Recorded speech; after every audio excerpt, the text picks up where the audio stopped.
Halo, Assalamualaikum warahmatullahi wabarakatuh. Eh, Kembali lagi di kelas Enterprise Resource Planning. Kali ini saya akan membahas tentang value chain. Ini ada sedikit pembahasan tentang value chain. Untuk lebih lengkapnya saya sudah membuatkan PowerPoint. Nanti kalian bisa mendownload PowerPoint tersebut di Edmodo. Jadi apa sih value chain? Value chain itu sebenarnya adalah satu kerangka ya, atau satu framework yang dibuat oleh Porter di tahun 1985. Nah, jadi framework ini itu adalah framework yang berfungsi untuk sebuah perusahaan mengidentifikasi kegiatan utama dan kegiatan pendukungnya. Untuk apa? Untuk menambah nilai atau menghasilkan nilai sebuah produk agar bisa untuk meningkatkan diferensiasinya nanti. Nah, singkatnya itu, jadi value chain itu sebenarnya adalah kerangka atau analisis yang membantu dalam fungsi mengidentifikasi bisnis yang dapat menciptakan nilai dan keunggulan kompetitif bagi bisnisnya. Nah, value chain itu nanti akan dibagi menjadi dua sesuai dengan yang dijelaskan oleh Porter atau sesuai dengan gambar yang ada di sini. Jadi ada dua aktivitas, yaitu aktivitas primary dan support aktivitas, yaitu aktivitas utama dan aktivitas pendukungnya. Nah, yang termasuk ke dalam aktivitas pendukung itu ada 5, yaitu inbound logistik, operation, outbound logistik, marketing and sales, dan service. Sedangkan yang termasuk ke dalam support aktivitas adalah from infrastruktur, human resource, technology and development, terus sama procurement. Nah, di sini saya akan menjelaskan apa sih inbound logistik. Nah, logistik itu adalah kegiatan yang berhubungan dengan menerima, menyimpan, dan menyebarkan sebuah produk. Gitu. Seperti apa sih? Seperti material handling, pergudangan, inventory, kontrol, penjadwalan kendaraan, dan kembali ke pemasok nantinya. Itu semua adanya di mana? Adanya di aktivitas utama di dalam inbound logistik. Kemudian ada aktivitas utama yang kedua, yaitu operasi atau operation. Nah, kegiatan ini berhubungan dengan mengubah input menjadi sebuah produk akhir atau output. Ya, seperti mesin, terus kemasan, perakitan, pemeliharaan peralatan, pengujian, percetakan, dan fasilitas dalam kegiatan operasi. Itu semua termasuk ke dalam operation atau operasi nantinya. Terus ada lagi yang masuk ke aktivitas utama, yaitu ada outbound logistik. Outbound logistik itu berhubungan dengan pengumpulan, penyimpanan, dan fisik mendistribusikan produk kepada pembeli, seperti untuk pergudangan barang gitu ya. Terus operasional pengiriman, pemrosesan pemesanan, dan penjadwalan penjualan itu ada di outbound logistik nantinya. Nah, terus ada marketing and sales. Marketing and sales itu kegiatan yang berhubungan dengan menyediakan sarana yang pembeli dapat membeli produk dan mendorong mereka untuk melakukan pembelian gitu ya. Seperti nanti marketing and sales itu masuknya kayak iklan, promosi, terus yang berhubungan dengan marketing aja nanti, untuk promosi, advertising, segala macam itu semua ada di aktivitas marketing and sales. Kemudian yang kelima itu ada service atau pelayanan. Kegiatan ini nantinya berhubungan dengan menyediakan layanan untuk meningkatkan atau mempertahankan nilai produk, seperti instalasi, perbaikan, pelatihan, pemasukan suku cadang, dan penyesuaian produk itu semua diatur oleh servis atau pelayanan. Nah, kemudian ada yang namanya aktivitas pendukung ya, atau aktivitas sekunder. Nah, di aktivitas sekunder itu dibagi menjadi 4 aktivitas. Yang pertama ada pengadaan. Pengadaan itu pada mengacu pada aktivitas yang dilakukan untuk pembelian atau pembelian untuk bahan baku yang mendukung proses produksi nantinya di dalam kegiatan produksi barang di suatu perusahaan tersebut, bukan untuk input yang dibeli sendiri. Jadi ini tuh nantinya masuk ke barang-barang mentah ya.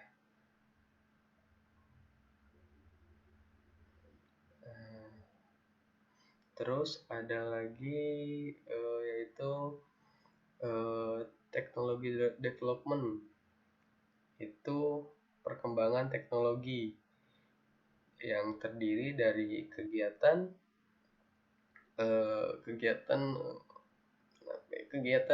yang dikelompokkan menjadi upaya untuk meningkatkan produk dan proses yang digunakan tersebut. Jadi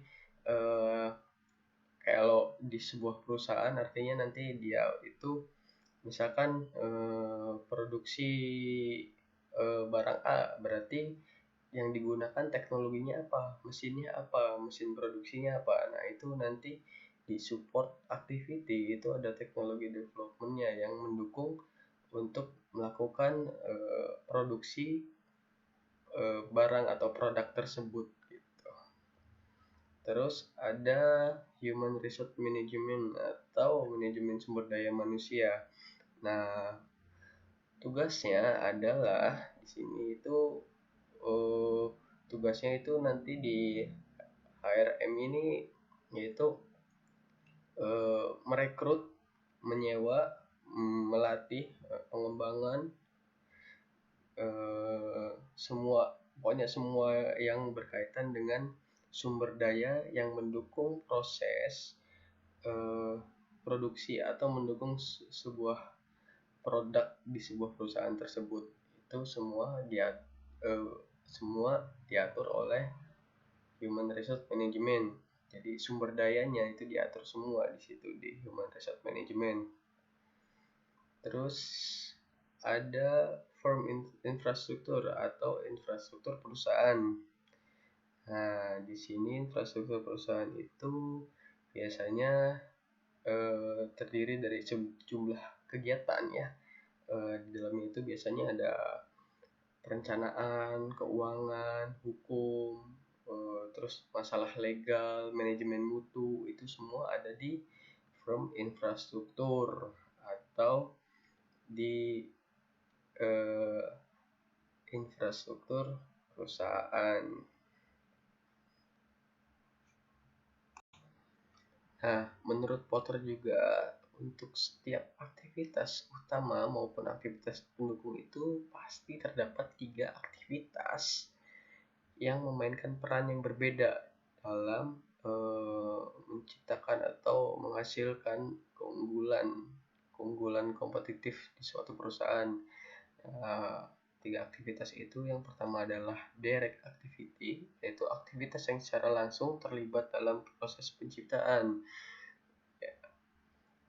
yang meliputi misalkan kayak perakitan, pembuatan komponen, operasi tenaga penjualan, periklanan, desain produk, atau rekrutan. Kemudian aktivitas yang kedua itu ada indirect activity, yaitu aktivitas yang memungkinkan untuk dilakukan aktivitas langsung secara terus-menerus, meliputi pemeliharaan, penjadwalan, dan administrasi. Itu adalah aktivitas-aktivitas yang ada di indirect activity. Nah, yang ketiga itu ada quality assurance ya. Ini adalah salah satu aktivitas yang menjamin mutu. Aktivitas lain meliputi inspeksi, pengujian, pemantauan, pemeriksaan, pengerjaan, dan perbaikan mutu di suatu perusahaan. Nah, menurut Porter, aktivitas yang ada di value chain itu bukan aktivitas yang independen, melainkan aktivitas yang interdependen, yaitu hubungan antar aktivitas mempengaruhi kinerja dan biaya aktivitas lainnya. Nah, menurut Porter juga keterkaitan di antara beberapa aktivitas itu bersumber dari fungsi yang sama dapat dilakukan dengan cara yang berbeda. Terus kemudian biaya atau kinerja aktivitas langsung, direct activity, diperbaiki dengan melakukan usaha yang lebih pada aktivitas tidak langsung, yaitu indirect activity. Terus ada aktivitas yang dilakukan di dalam perusahaan mengurangi kebutuhan untuk memperagakan atau menjelaskan produk di lapangan. Terus yang keempat itu ada fungsi quality assurance, dapat dilakukan dengan cara yang berbeda. Nah, masuk ke dalam contoh, yaitu saya mencontohkan ada satu, yaitu Tokopedia. Tokopedia itu hadir sebagai e-commerce baru yang inovatif dan mengusung konsep berbagai toko online di Indonesia ya. Segala aktivitas jual beli, proses transaksi dijamin keamanannya oleh Tokopedia. Nah, konsep ini diharapkan oleh Tokopedia itu dapat mewujudkan suatu mall atau ya suatu mall online yang memperkasai dan mengkoordinasi sejumlah transaksi e-commerce besar itu di Tokopedia nanti, seperti itu. Nah, untuk mendukung hal tersebut, Tokopedia membuat value chain. Nah, untuk primary activity-nya, untuk inbound logistiknya itu Tokopedia selalu mengontrol dan mengawasi perkembangan melalui data statistik yang mereka punya dengan memantau progres perusahaan setiap bulan. Kemudian mereka juga bekerja sama dengan berbagai perusahaan sebagai investor perusahaan. Terus untuk operasinya, mereka selalu melakukan pelayanan kepada pengguna Tokopedia melalui customer service. Terus outbound logistiknya, Tokopedia kini tidak hanya diakses melalui PC ataupun laptop, namun sekarang Tokopedia bisa juga diakses melalui Android atau iOS. Kemudian untuk marketing and sales-nya, Tokopedia itu sekarang sering membuat event-event seperti roadshow, workshop di kampus-kampus, workshop bersama UMKM di berbagai daerah, terus menambah fitur yang fiturnya tuh kalau nggak salah namanya Tokopedia tuh Top Ads ya. Itu untuk membantu penjual ya, biasanya membantu penjual biar aktif promo di Tokopedia. Terus sekarang juga Tokopedia itu untuk marketing and sales-nya biasanya dia kerjasama juga dengan media-media elektronik. Nah, terus mengajak public figure, terus ada brand ambassador juga di Tokopedia, seperti itu. Terus untuk servisnya, mereka selalu melakukan pelayanan kepada pengguna Tokopedia melalui customer service. Nah, layanan pembayaran yang mudah melalui kerjasama dengan berbagai bank itu adalah salah satu bentuk servis dari Tokopedia untuk mempermudah transaksi di Tokopedia. Bukan hanya mempermudah, tapi meyakinkan customer bahwa transaksi di Tokopedia itu dijamin aman, seperti itu.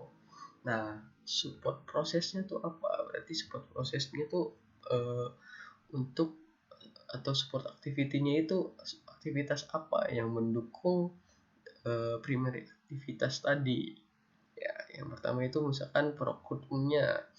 Itu pendanaan Tokopedia berasal dari investor yang telah menginvestasikan dananya ke Tokopedia seperti SoftBank dan sebagainya. banyaklah investor-investor yang masuk ke Indonesia itu untuk mendanai startup yang ada di Indonesia. Terus di sisi teknologi developmentnya juga Tokopedia selalu melakukan update fitur ya. Terus Tokopedia selalu melakukan penambahan fitur yang memudahkan pengguna. Apalagi yang di request oleh pengguna, Tokopedia kayaknya kurang ini nih.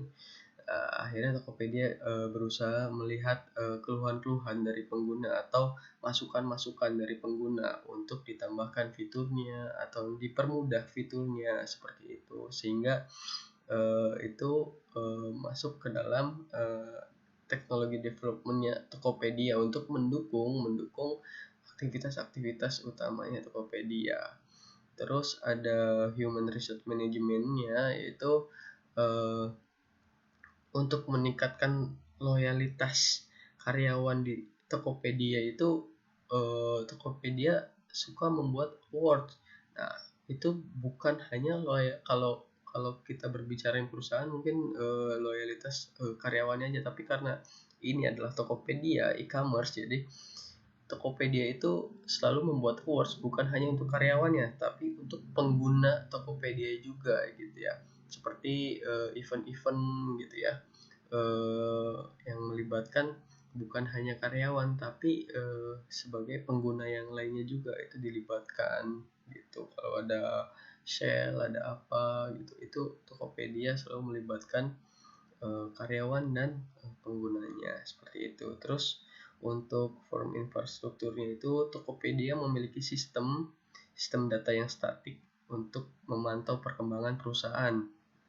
Itu yang selalu dilihat oleh Tokopedia untuk peningkatan atau penurunan jumlah pengguna atau transaksi yang ada di Tokopedia.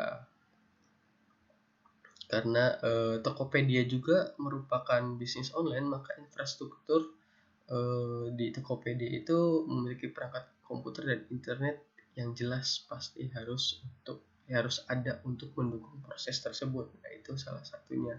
Kemudian infrastruktur keamanan di Tokopedia juga pasti lebih diperhatikan lagi, apalagi transaksinya secara online semua di situ. Jadi gimana caranya orang-orang percaya menggunakan Tokopedia seperti itu. Nah, hasil akhir dari value chain porter ini adalah sebuah margin. Nah, margin itu apa sih? Ya, margin itu adalah nilai suatu produk atau jasa. Dengan adanya aktivitas pendukung itu akan meningkatkan aktivitas utama. Nah, sedangkan aktivitas utama adalah tujuannya untuk mendapatkan margin yang maksimal dengan biaya yang seminimal mungkin. Seperti itu. Termasuk tadi juga kan di awal dijelaskan bahwa tujuan dari porter ini adalah untuk menciptakan nilai atau menciptakan keunggulan kompetitif bagi sebuah bisnis atau sebuah produk gitu ya. Mungkin cukup sekian dari saya, sedikit penjelasan tentang value chain. Semoga dapat dipahami. Untuk materi lengkapnya sudah saya cantumkan di Edmodo di pertemuan 4, silahkan dilihat lagi nanti. Oke, terima kasih. Sampai ketemu nanti. Assalamualaikum warahmatullahi wabarakatuh.